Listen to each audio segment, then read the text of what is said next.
Good Monday morning. It's May 22nd. And let me ask you, when you meet a new person, whether at a party or walking down the street or somewhere, what do? You look at them, and sometimes you make a decision about them before you've even gotten to know them. I think it's human to look at a person and what they're wearing and how they talk and what they're saying, and we kind of decide, do I want to hang around with that person or not? I think that's okay.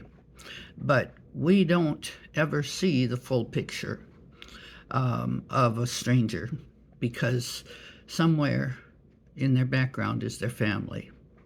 And that's where it comes from. Have you ever heard of the words generational curse?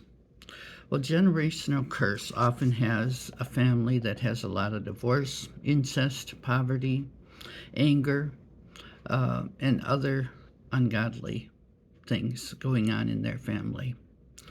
And that does come from Deuteronomy. And it says, God says to the people in Deuteronomy 30:19, he says, I call heaven and earth as witnesses today against you, that I have set before you life and death, blessing and cursing. Therefore choose life, that both you and your descendants may live. And that's kind of where that comes from. Like, for instance, alcoholic fathers or alcoholic parents, they affect the children. The kids suffer neglect, abuse, and so forth. And it's mainly a consequence as much as it's rather than a divorce. We suffer the consequences of our family. Now, it may be that they're suffering from the consequences of their parents or family, because descendants follow in their parents' footsteps. Low self-esteem, and then they can't get out of it. When they have low self-esteem, they come from a place like, well, they're ashamed of who they are, they're ashamed of their family, and so then they carry that shame with them on to the next. And it can go on for generations. The good news is that we can break that curse. We can become a new person in Christ. In John chapter 8:32, he says, let's see here. He says, then Jesus said to those who believe in him, if you abide in my word, you are my disciples indeed, and you shall know the truth, and the truth shall make you free. And back then they didn't totally understand what he was talking about, because they said, well, we're not slaves. But he said, well, if you sin, you're a slave to sin.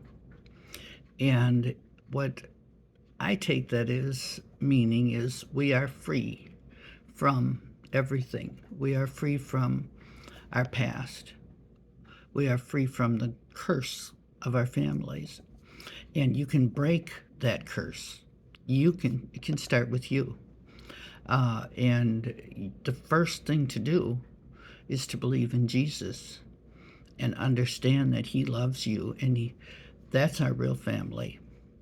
And you need to work on your self-esteem, and that will help to know that you can come from Jesus. You'll be one of God's children instead of your family's. And it doesn't mean to blame the family, because they usually can't help it. Everybody is the way they are, and they have their reasons that maybe nobody knows. If they've been in a war or whatever, and they, or the war is their own world sometimes, and and they drink to get away from it, and there's suicide, and there's very great depression, and of course that leads to divorce and poverty and all those things. But remember, you can break this curse if you're in it. You can break this by believing in Jesus, taking him on. You would become a new person. You'll become God's child. We have to forgive our past. We forgive our families, because they didn't know any better. And by forgiving them, you also will set yourself free. That is a biblical principle. If you forgive, you're setting yourself free from that person that hurt you. And so we have to forgive. We have to believe in Jesus, and then we look forward and we just keep going. So just think about that today and ask yourself, have you been following the curse of your ancestors, or have you started a new life with Jesus? Have a great day and God bless you.